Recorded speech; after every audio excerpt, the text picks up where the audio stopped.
Hello student. ये जो class है आपकी, ये आपकी थर्ड क्लास है, ठीक है। थर्ड नहीं, फोर्थ है। इससे पहले भी मैं एक वीडियो आपके लिए ला चुका हूँ, बट वो अभी तक आपने देखी नहीं है, तो कोई बात नहीं, शुरू करते हैं आज की क्लास। जैसे कि दोस्तों मैंने आपको बता रखा कि मेरा एम है कि आपको 100 से 150 रुपये के अंदर जो भी कोर्स हो, वो पूरा कोर्स आपको 100 से 150 रुपये के अंदर मिल जाए आने वाले समय में, ताकि कोई भी बच्चा ऐसा ना रह जाए कि सिर्फ पैसे की वजह से वो कोर्स नहीं कर पाया या पढ़ नहीं पाया। तो मेरा एक बहुत बड़ा एम है ये, क्योंकि ये बहुत इजीली नहीं होगा अचीव। इसके लिए आप सबको साथ देना पड़ेगा, चैनल को सब्सक्राइब करना पड़ेगा और वीडियो को लाइक भी और शेयर भी करना पड़ेगा। बिकॉज जैसे जैसे चैनल बड़ा होगा, मैं एक दो ट्यूटर से और बात करूँगा, उसके बाद वो भी आपको पढ़ाना शुरू कर देंगे। और मैं नहीं चाहता किसी टॉपिक पे आपको सिर्फ 2 या 3 वीडियो ही मिले, मैं चाहता हूँ पूरी ही मिले, 7 या 8 जितनी बनती हैं उस कोर्स में, उस टॉपिक पे वो सारी मिले, ठीक है। तो अभी हम पॉलिटी पढ़ रहे हैं, और पॉलिटी में अभी तक हमने ये पढ़ा था कि 8 अनुसूचियाँ होती हैं, है ना। तो अब उसके बाद में अभी करंट में 4 और जुड़ी थी, तो टोटल 12 हो गई थी। तो वो जो 4 थी, वो जो जुड़ी थी, वो कौन कौन सी थी, उनके बारे में एक बार पढ़ लेते हैं। पहली थी दोस्तों 9वीं अनुसूची। 8 तो थी, उसके बाद आई 9वीं। 9वीं में क्या लेना देना था, संविधान में 1951, समझो 1951 में पहली बार संशोधन किया गया, जिसके द्वारा 9वीं अनुसूची जोड़ी गई। 1951 में पहली बार संशोधन हुआ था। इसमें भूमि सुधार संबंधी कानूनों को रखा गया। सबको मिटा दूं तो सबसे मेन पॉइंट कौन कौन से निकल के आएंगे इससे, ये रहे। इसमें भूमि सुधार संबंधी कानूनों को रखा गया। पहला कब हुआ संशोधन, 1951 में पहली बार। और इन्हें, ये इंपॉर्टेंट है, इन्हें पुनर्विलोकन के अधिकार क्षेत्र से बाहर रखा गया। जो बन गया सो बन गया, ठीक है। 10वीं अनुसूची, 10वीं इंपॉर्टेंट है। 10वीं में क्या है, दल बदल, सीधा दल बदल संबंधी कानूनों को रखा गया 52वें संशोधन के द्वारा। और 52वां कब हुआ, 1985। कोई बात नहीं है, जो संशोधन है ना, स्पेशल अलग से एक क्लास में पूरा बता दूंगा कितने संशोधन हुए, उन सबको ईयर वाइज, ठीक है। और ट्रिक भी बता दूंगा कैसे याद करनी है, उसकी चिंता आप मत करो, आने वाली वीडियो में देखने को मिल जाएगा। अब 11वीं और 12वीं अनुसूची में, ये तो मैं यहीं पर बता देता हूँ अभी। देखो 11 और 12, 1992 में 73वें संविधान संशोधन के द्वारा 11वीं अनुसूची जोड़ी गई, जिसमें पंचायती राज व्यवस्था संबंधी कानून को रखा गया। इसी वर्ष 74वें संशोधन के द्वारा 12वीं अनुसूची जोड़ी गई, जिसमें नगर पालिका, मतलब 11 लोग ये देखेंगे कि 12 लोगों को जो उन्होंने रखा है वो नगर में काम कैसे करते हैं, ठीक है। 11 लोग की टीम है, उन्होंने एक 12 लोग की टीम बनाई, ठीक है। तो ये 11 लोग तो पंचायती राज व्यवस्था देखेंगे और 12 लोग नगर पालिका व्यवस्था देखेंगे। तो किसी भी तरीके से इस ट्रिक के थ्रू आप याद इसको कर सकते हैं। आगे चलते हैं, कहानी के रूप में पढ़ते जाओ, मज़ा आता रहेगा आपको। इसको इधर रख लेते हैं ना, इधर भी क्यों, इधर रखते हैं इसको। अब सही है। देखो, जो संविधान सभा अविभाजित भारत के लिए निर्वाचित की गई थी, भारत के प्रभुत्व संपन्न संविधान सभा के रूप में पुनः संवेद की गई। पाकिस्तान में पड़ने वाले क्षेत्र के सदस्यों के निकल जाने से संविधान सभा के सदस्यों की संख्या 299 रह गई। इसमें कितना याद रखना, बस कुछ नहीं, कि पाकिस्तान में जो लोग थे, जब वो पाकिस्तान का बंटवारा हो गया, जब पाकिस्तान में चले गए, पाकिस्तान में पड़ने वाले जो क्षेत्र थे उनके सदस्य जब वो निकल गए, तो 299 लोग रह गए संविधान सभा में, ठीक है। संविधान सभा के सदस्यों की संख्या 299 रह गई। इंपॉर्टेंट बस इतना ही था इसमें। ये लो जी, स्टोरी की तरह पढ़ते जाओ, इसे याद करने वाले पॉइंट मैं खुद बता दूंगा। संविधान सभा का गठन कैबिनेट मिशन योजना के सुझावों के आधार पर किया गया था। सिंपल है ये इंपॉर्टेंट है, ये याद रखना। नेक्स्ट पे आते हैं। 2 वर्ष 11 महीने और 18 दिन, ये आपको पता ही है, ठीक है। कितना खर्चा आया था, 63 लाख रुपए के आसपास आया था, ठीक है, कल पढ़ा था। कि अथक परिश्रम के फलस्वरूप 26 नवंबर 1949 को भारतीय संविधान का निर्माण पूरा हुआ था, अंगीकार भी इसी दिन हुआ था। समझ गए, आगे चलते हैं। 284 सदस्यों के हस्ताक्षर के बाद ये भी मेन पॉइंट था, दोबारा रिवाइज हो रहा है आपका, इससे पहली क्लास में हम पढ़ चुके हैं। नेक्स्ट पे आते हैं। संविधान के कुछ प्रावधान 26 नवंबर 1949 को ही लागू कर दिए गए थे, सही बात है, और शेष 26 जनवरी 1950 को लागू कर दिए गए थे, ये भी करेक्ट है। 26 जनवरी 1950 को संविधान के प्रवर्तन की तारीख कहा जाता है, प्रवर्तन की तारीख कहा जाता है, कौन सी डेट को? 26 जनवरी 1950 को। चलो आगे चलते हैं। 13 दिसंबर 1946 को पंडित जवाहरलाल नेहरू ने संविधान सभा में ऐतिहासिक उद्देश्य प्रस्ताव प्रस्तुत किया। ये तो यार पुरानी पुरानी बातें बताई जा रही हैं बार बार, जो हमने अभी रिवाइज कर लिया, कोई बात नहीं। 22 जनवरी 1947 ईस्वी को संविधान सभा ने स्वीकार कर लिया। ठीक है, कोई बात नहीं, रिवीजन हो रहा है हमारा, बस यहीं तक थी, इसके आगे अलग कहानी होगी अब। ठीक है, संविधान सभा ने स्वीकार कर लिया, उद्देश्य प्रस्ताव आ गया था। चलो आगे चलते हैं।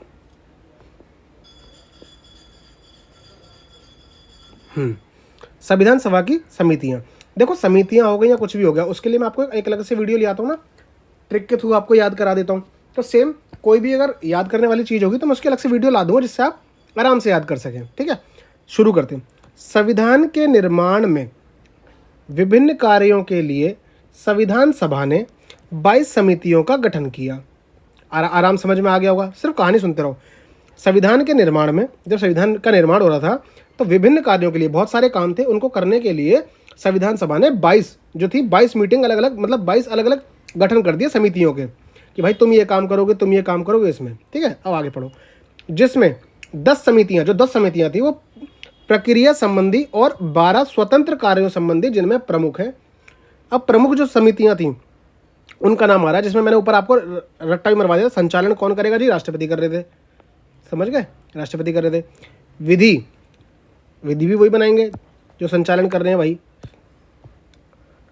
ठीक है, विधि प्रक्रिया भी वही कर रहे थे। प्रारूप समिति के अध्यक्ष कौन थे? Doctor B R Ambedkar. राज्यों के साथ समझौता वार्ता डॉक्टर राजेंद्र प्रसाद ही कर रहे थे। संघीय जवाहरलाल नेहरू, हाँ जवाहरलाल नेहरू आ गए संघीय। ठीक है, संघीय में। प्रांतीय में सरदार पटेल जी लगे पड़े थे। ठीक है, प्रारूप संविधान की विशेष जांच समिति कौन कर रहा था? सर अल्लदारी कृष्णस्वामी अय्यर। संघीय शक्ति समिति जवाहरलाल नेहरू, संघीय का जहाँ भी नाम आ रहा है वहाँ पे जवाहरलाल नेहरू जी हैं। मौलिक अधिकार के लिए कृपा कर दी थी उन्होंने, रटाया था ना, मौलिक अधिकार हमें देके भाई साहब कृपा कर दी उन्होंने हम पे। और अल्पसंख्यक की कौन कर रहा था? मुख्य हैं। एक रट्टा मरवाया था ये कि अल्पसंख्यकों को, ये बोला जाता ना कि भारत के संसाधनों पर पहला अधिकार अल्पसंख्यकों का है, तो ये मुख्य बात है ना ये, तो इस चीज़ को भी नज़रअंदाज नहीं किया जा सकता। तो आपका दोस्तों 2 बार रिवीजन हो गया। ठीक है, 2 बार क्या, ये छोटा सा ही पॉइंट था एक, बट हाँ रिवीजन हो गया आपका। नेक्स्ट पे आते हैं। मैं गारंटी दे सकता हूँ ऐसे आपको किसी ने धीरे धीरे किसी ने नहीं पढ़ाया होगा, तो चैनल को सब्सक्राइब करना, वीडियो को लाइक जरूर कर देना। संविधान का प्रारूप तैयार करने के लिए 29 अगस्त 1947 को भीमराव अंबेडकर जी की अध्यक्षता में 7 सदस्यों की एक प्रारूप समिति का गठन किया गया। 7 के यार नाम याद करा दिए थे मैंने आपको। ठीक है, कन्हैया जी, खेतान जी, कृष्ण जी, अल्लाह जी, सैयद जी। ठीक है, कितने नाम थे पता है ना आपको? ये अपना ऑप्शन जब देखोगे ना, अपने आप एलिमिनेट करके राइट आंसर पे टिक लगाया होगे, समझ गए। आचार्य JB कृपलानी जी को संविधान सभा के झंडा समिति का अध्यक्ष तथा VN राव को संविधान सभा का विधिक सलाहकार नियुक्त किया गया। इसमें इंपॉर्टेंट कौन सा है? VN राव को संविधान सभा का विधिक सलाहकार नियुक्त, JB कृपलानी को झंडा समिति का अध्यक्ष। आगे चलते हैं। संविधान सभा की अंतिम बैठक 24 जनवरी 1950 ईस्वी को हुई तथा इसी दिन सदस्यों द्वारा संविधान का अंतिम रूप से हस्ताक्षर किया गया। हस्ताक्षर कितने लोगों ने किया था ये भी आपको मैं पढ़वा चुका हूँ। 395 अनुच्छेद थे, मूल संविधान में 22 भाग थे और 8 अनुसूचियाँ थीं। इसके निर्माण पर लगभग 64, ये लो यहाँ लेकिन 6.6 करोड़ दिखा रहे हैं ना, 6 करोड़, तो वहाँ फिर गलत फिगर लिखी होगी। 6 करोड़ 40 रुपये का खर्च हुआ था, वहाँ वो 63 लाख नहीं होगा, 6.34 करोड़ होगा।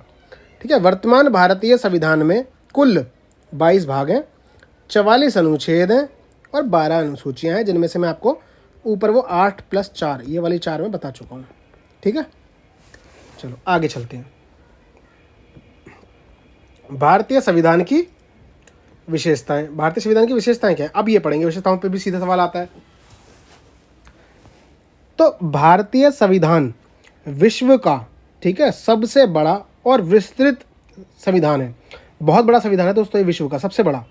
भारतीय संविधान निर्माताओं ने विश्व के सभी संविधानों की अच्छी बातों को भारतीय संविधान में समाविष्ट करने का प्रयास किया है। जो अदर देश के, जितने भी बाहर के जो दूसरे देश हैं, वहाँ पे जो संविधान है, उन सब में से जो जो अच्छी चीज़ें अपने संविधान में हम डाल सकते थे, वो हमने सब डाली हैं। अब किस देश से क्या लिया गया है, ये भी मैं आपको बताता हूँ। या आप अपनी तरफ से ट्रिक भी बना सकते हैं, वरना याद तो आपको करना ही पड़ेगा, ठीक है। ब्रिटेन, इंग्लैंड और यूके के संविधान से आपने कहाँ लिया है, क्या क्या लिया है। एक तो लिया है संसदीय शासन, फिर विधि निर्माण प्रक्रिया, ठीक है, कि विधि का शासन कैसे होगा, एकल नागरिकता, संसदीय विशेषाधिकार, मंत्रिमंडलों का लोकसभा और विधानसभाओं के प्रति सामूहिक उत्तरदायित्व, औपचारिक प्रधान के रूप में राष्ट्रपति। इसकी भी एक वीडियो लाऊंगा जिसमें आपको इजीली मैं याद करा दूंगा। अमेरिका से क्या लिया गया है, मौलिक अधिकार, मूल अधिकार, राष्ट्रपति और उपराष्ट्रपति का पद, स्वतंत्र एवं निष्पक्ष न्यायालय, न्यायिक पुनर्विलोकन, सर्वोच्च न्यायालय का गठन एवं शक्तियाँ, संविधान की सर्वोच्चता, महाभियोग की प्रक्रिया, वित्तीय आपात। इंपॉर्टेंट मार्क कर रहा हूँ, महाभियोग की प्रक्रिया, वित्तीय आपात और मौलिक अधिकार, मूल अधिकार, सर्वोच्च न्यायालय का गठन। ऊपर से अगर करूँ तो संसदीय शासन, एकल नागरिकता और विधि निर्माण। आगे चलते हैं नेक्स्ट पे। कनाडा से जुड़ा हुआ है संघ शब्द, संघात्मक शासन व्यवस्था, केंद्र और राज्य के बीच शक्तियों का विभाजन, दोनों इंपॉर्टेंट हैं ये, ठीक है। और ये भी आएगा संघ सूची और राज्य सूची, ये पूरे कनाडा वाला तो पूरे इंपॉर्टेंट है। आगे चलते हैं। आयरलैंड से नीति निर्देशक तत्व इंपॉर्टेंट, राष्ट्रपति के चुनाव की प्रक्रिया, बस इसमें क्या है, राष्ट्रपति द्वारा राज्यसभा में 12 सदस्यों का मनोनीत, ये भी कर सकते हो आप, बचा ही क्या है इसमें, ये भी कर सकते हो। जर्मनी से लिया गया इंपॉर्टेंट आपात उपबंध। सोवियत संघ, रूस से क्या लिया है, रूस और यूएसएसआर से मौलिक कर्तव्य सीधा पूछा जाता है, पंचवर्षीय योजनाएं। फ्रांस से गणतंत्रात्मक शासन व्यवस्था। ऑस्ट्रेलिया से समवर्ती सूची इंपॉर्टेंट है ये प्रस्तावना की भाषा। दक्षिण अफ्रीका से संविधान संशोधन की प्रक्रिया, बहुत इंपॉर्टेंट है, कई बार पूछ चुका है। जापान से कानून द्वारा स्थापित शब्दावली। आगे चलते हैं। भारतीय संविधान भारत में प्रभुत्व संपन्न, लोकतंत्रात्मक, पंथ निरपेक्ष, समाजवादी गणराज्य की स्थापना करता है।